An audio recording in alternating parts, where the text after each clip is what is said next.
Hello to all, welcome back to the channel. I know कल आपका exam है and if you are seeing this video it means you are in your last minute revision mode. सबसे पहले a small disclaimer, जो questions मैं आज इस video में डिस्कस करने वाली हूँ वो officially released PYQs नहीं है. As I told you earlier, I also appeared for the same and exam के तुरंत बाद जो questions मुझे आते I have noted them. So in this video we are going to discuss exactly those questions appeared previous year. One humble request to all is this, please ignore the background noise. I'm literally fed up with this. I can't do anything in this. Come back to the topic. I want to say one thing, मेरा purpose आपको questions रटवाना नहीं है. Instead आपको exam से एक दिन पहले important concepts revise करवाना है. Just read the question, see the answer and revise that concept. तो नोटबुक लेकर बैठ जाइए. Let's start with the physics. So in physics section सबसे पहला क्वेश्चन पहला क्वेश्चन था रेडियो एक्टिव डीके से, जहाँ हाफ लाइफ 30 मिनट्स दी हुई थी and we have to calculate the time of decay between 40 to 85%. Next question था प्रोजेक्टाइल से. इसके बेसिक फॉर्मूला ज़रूर रिवाइज कर लेना, it keeps repeating. Next we have electromagnetic spectrum से क्वेश्चन, जहाँ एनर्जी के बेसिस पर रेडिएशन आइडेंटिफाई करना था.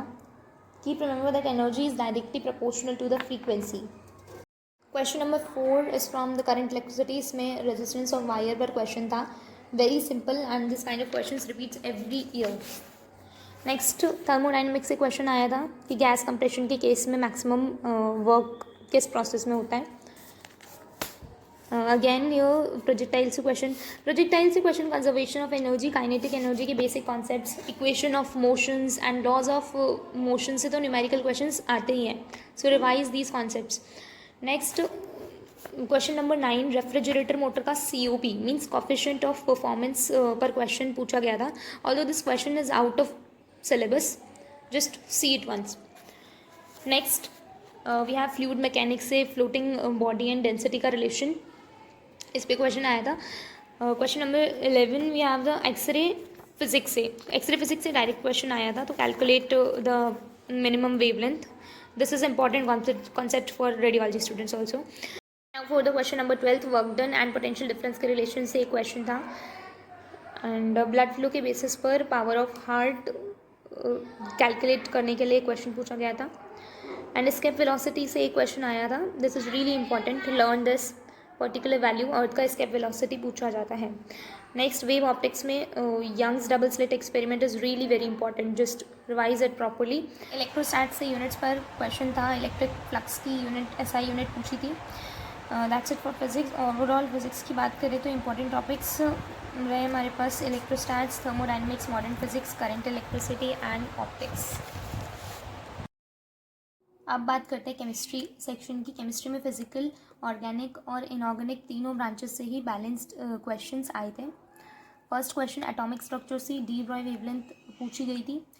In second question transition elements पर क्वेश्चन था. इसमें डायरेक्ट NCERT बेस्ड क्वेश्चन आया था. नेक्स्ट ऑर्गेनिक केमिस्ट्री से क्यूमीन यानी आइसोप्रोपाइल बेंजीन पूछ लिया था. नेक्स्ट क्वेश्चन में मेटलर्जी से एक क्वेश्चन था जिसमें बॉक्साइट पर पूछा गया था, which is an ore of aluminium. Next phosphorus के एलोट्रोप्स और नोबल गैसेस कंपाउंड से भी क्वेश्चंस थे. इसमें रेड फॉस्फोरस के बारे में पूछा था. So red phosphorus versus white phosphorus ज़रूर पढ़ लेना एक बार. नेक्स्ट क्वेश्चन हमारे पास ऑर्गेनिक रिएक्शन से था. एक रिएक्शन मेंशन है ऊपर, इसका प्रोडक्ट बताना था. Now this question is something out of the box, learn it as it. Ideal gas की डेविएशन कंडीशन पर क्वेश्चंस थे. This is one of the favourite topic, इससे ज़रूर क्वेश्चन आता है. Do this properly. Next internal energy and pressure का relation पर भी क्वेश्चन है एक. Next in question number 10 aspirin का केमिकल नेम पूछा गया था, that is acetyl salicylic acid. Keep remember this name, this is very important. In question number 11 oxidation states और कोऑर्डिनेशन कंपाउंड से भी डायरेक्ट कॉन्सेप्चुअल क्वेश्चन आए हुए हैं. एंड ऑक्सीडेशन स्टेट अगेन इसमें आपने सेंट्रल एटम का ऑक्सीडेशन स्टेट कैलकुलेट करना था. नाउ ये इन क्वेश्चन नंबर 14 यहाँ पर स्ट्रॉन्ग इलेक्ट्रोलाइट आइडेंटिफाई करना था. क्वेश्चन नंबर 15 में हमसे अनपेयर्ड नंबर ऑफ इलेक्ट्रॉन्स पूछे हुए थे. अब कुछ और इंपॉर्टेंट क्वेश्चंस की बात करते हैं. फर्स्ट ऑर्डर रिएक्शन से क्वेश्चन था जहाँ रेट कांस्टेंट 0.693 गिवन था एंड हाफ लाइफ कैलकुलेट करना था. नेक्स्ट क्वेश्चन में लुईस एसिड से क्वेश्चन पूछा गया था. इसमें याद रखना Lewis acid electron pair accept करता है. क्वेश्चन पूछा था, ethanol with sulphuric acid at 170 degree Celsius reacts to give ethene. This is a classical example of dehydration reaction. Now at last इन्होंने पूछा था एल्डिहाइड को प्राइमरी अल्कोहल में convert करने के लिए किसका यूज़ करेंगे. सो एल्डिहाइड को प्राइमरी अल्कोहल में कन्वर्ट करने के लिए रिड्यूसिंग एजेंट्स का यूज़ करते हैं, जैसे कि NaBH4 and LiAlH4. So chemistry section काफ़ी हद तक NCERT. अब आते हैं बायोलॉजी वाले सेक्शन पर. फर्स्ट क्वेश्चन प्लांट एनाटमी से था, जिसमें डाइकॉट जाइलम पर क्वेश्चन पूछा गया था. यहाँ पर हमें इनकरेक्ट स्टेटमेंट आइडेंटिफाई करना था. नाउ सेकेंड क्वेश्चन में हाइड्रोपोनिक्स एक टेक्निक होती है जिसको इन्होंने थोड़ा सा एक्सप्लेन किया था, एंड देन उसका पूछा था कि who demonstrated this. So learn it as it is. Julius von Sachs answer था इसका. थर्ड क्वेश्चन प्रोकैरियोटिक DNA से रिलेटेड इनकरेक्ट स्टेटमेंट आइडेंटिफाई करनी थी. जेनेटिक्स वाली यूनिट से मेंडल्स लॉज ऑफ डोमिनेंस पर कॉन्सेप्चुअल क्वेश्चन आया था. नेक्स्ट डाइकॉट शूट एपेक्स में सेल डिवीजन का पैटर्न पूछ लिया था. And in the next question mitochondria के ATP सिंथेस पर कॉन्सेप्चुअल क्वेश्चन था. इसमें oxidative phosphorylation and ATP production का मैकेनिज्म ज़रूर रिवाइज कर लेना एक बार. बायोडाइवर्सिटी एंड कंजर्वेशन से लॉज ऑफ बायोडाइवर्सिटी की कॉजेज पर क्वेश्चन आ गया था. नेक्स्ट इन्वेजिव स्पीशीज़ पर एक क्वेश्चन पूछ लिया था. इसका करेक्ट आंसर लेंटेना था. प्लांट रिप्रोडक्शन से माइक्रोस्पोरेंजियम के लेयर्स की लेयर्स पर क्वेश्चन आया हुआ था. इसका ट्रांसफर सेक्शन अच्छे से देखकर जाना. This is one of the favourite part. Next biotech से ह्यूमन इंसुलिन पर क्वेश्चन था. प्रो इंसुलिन में एडिशनल स्ट्रेच को सी पेप्टाइड कहते हैं. This is also called as connecting peptide पूछ सकते हैं ये. Next digestion which is one of the deleted chapters. इससे क्वेश्चन आया था ऑक्जेंटिक एंड पेराइटल सेल्स पर. एक बार ये कॉन्सेप्ट ज़रूर देख लेना, इस पर रिपीटेड क्वेश्चन आते हैं. एनिमल किंगडम से डायरेक्ट क्वेश्चन था. 3 चेम्बर्ड हार्ट ऑर्गेनिज्म पूछा गया था.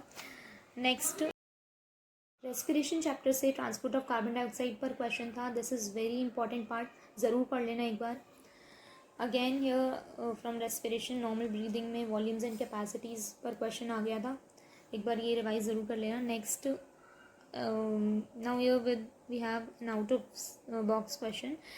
इसे ऐसे ही लर्न कर लेना, may be they last that. Excretion chapter से मोनोटेलिक ऑर्गेनिजम्स पर एक क्वेश्चन आया था. Next question was which enzyme is responsible for the inter conversion of isomers. Very simple question. And interestingly oxyntic cells और पेराइटल सेल्स वाला question repeat हुआ था. So this was it for today. And trust me, this video was not just random video. I specially took an off to deliver this stuff to you guys. If you found this helpful, make sure to like, share and subscribe to the channel. And don't panic, just be confident. Everything will work out in your favor. And one more thing, if you want the access to this PDF, then you can join my Telegram channel. The link is in the description of my channel. And that's it for today. Bye bye. Thank you so much for watching the video, and don't forget to share your exam experience tomorrow in the comment sections. Bye. Take care.